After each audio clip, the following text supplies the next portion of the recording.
Hello and welcome. In this video, I'm going to distribute the latest Microsoft Removal Tool module to a list of systems using PSexec. I'm going to execute MRT, then I'm going to collect those logs remotely and upload those to a central location on my shared drive so that I can view those logs individually to see if any of my systems are infected. So here's a shared drive that I'm going to use. This has the module that I want to distribute, and I'm going to distribute that using PSexec embedded into my TCL HTTPD web server. And in here I have a little app install section. This is going to use a PSexec. It also uses WMI, and I'm going to use a multi-device method that reads a computers.txt file with a list of systems that I want to manage. And so here's my computers.txt file, and here are all the systems that I want to manage today. So if I click on my method, I can see that I have to fill out a form, and it's going to ask me for the input, which is computers.txt, the output so that I can look in real time and view the results of my deployment. And here, the username and password, this is the same on all systems. Obviously, that's a requirement, and it needs to be administrative rights. This is using WMI, so all of the WMI rules and restrictions apply.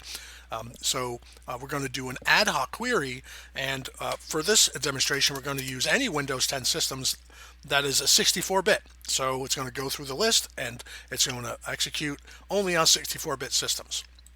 The batch file that we want to deploy is msrt.bat, and that of course lives in our scripts folder. And if we take a look, we can see what we're going to try to do today is create an msrt folder if it does not exist. And then we're going to go up to our shared drive, and we're going to copy anything from the modules folder that has an extension into the local folder, and then we're going to try to execute it. And of course, this is the file that it's going to download and execute. If we look at one of our test machines, here is the folder that is already created because I've tested this already, and here is the mrt.log file that we've created on our last attempt. And I'm going to delete that here just so that we can watch it and verify that we are running it. And of course, we do not have an mrt.exe running yet. Of course, it should be running once we execute our batch file. So if we go to our form, excuse me, we can now execute. And before we do that, we're going to go into the output folder, and so that we're going to watch this in real time. Let's go ahead and hit execute, and let's go ahead and go to output, and now we can, in real time, we can watch our deployment. And we've executed it on deployment 102. That is our test machine. And so let's just watch here, because we're going to encounter a couple of x64-bit machines, and it's going to skip the deployment on those x64 machines, because we have an ad hoc query that is only going to be applicable for x64 based systems.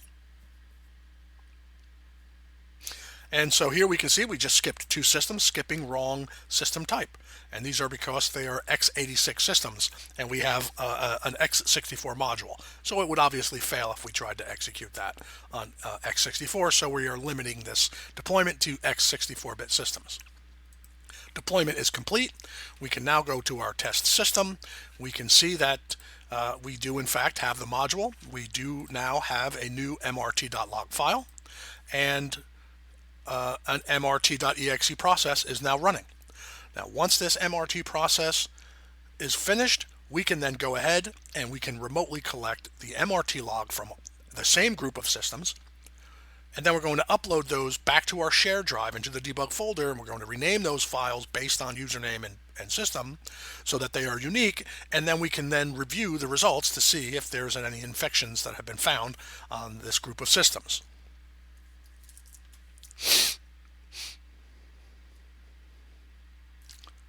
And it usually doesn't take too long. Some machines take longer than others. This is a relatively fast machine, so it should not be too much longer. before that mrt.exe disappears and we know that the MRT is complete.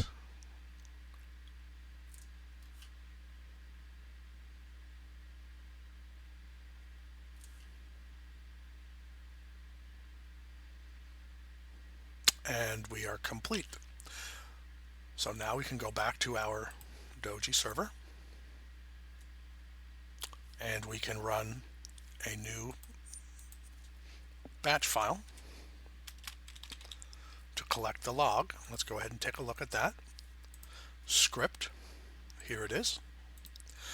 And this is just going to copy that mrt.log file, bring it back to our share into a debug folder, and then add a couple of variables so that they are unique by computer name and also username.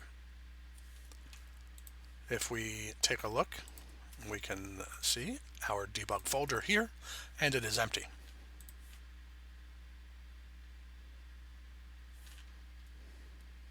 Let's go ahead and execute and watch in real time.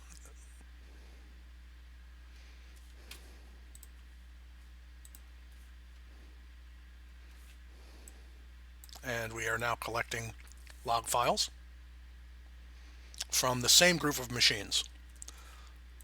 And now we can look at these files as they're coming in and see if there's any infections, and so far we have not found any infections.